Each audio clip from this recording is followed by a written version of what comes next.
अस्सलाम वालेकुम वरहमतुल्लाहि वबरकातुहू। प्यारा दोस्तों, मैं मोहित बुंगार है। आज मां तव्हांखे ॿुधाईंदुमि ज़िंदगी जे बारे में मालूमात ॾींदुमि। वधीक तफ़सीली ॻाल्हि ॿोल शुरू करण खां पहिरियों जेकॾहिं तव्हां असांजे यूट्यूब चैनल ते नया आहियो त महिरबानी करे चैनल खे सब्सक्राइब करे घंटी बटन ते क्लिक करे नोटिफिकेशन ऑल खे छॾींदा। सब्सक्राइब करण सां मुंहिंजो बैलेंस पूरो वेंदो ऐं असांजो काफ़ी हौसला अफ़ज़ाई थींदी ऐं तव्हांखे वधीक वीडियो ॾिसण वटां मिलंदा।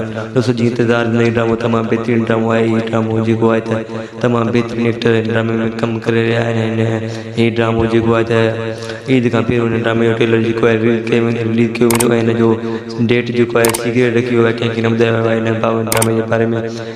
ट्रेलर कॾहिं ईंदो कॾहिं न ईंदो जेको आहे त सीक्रेट रखी वियो आहे डेट।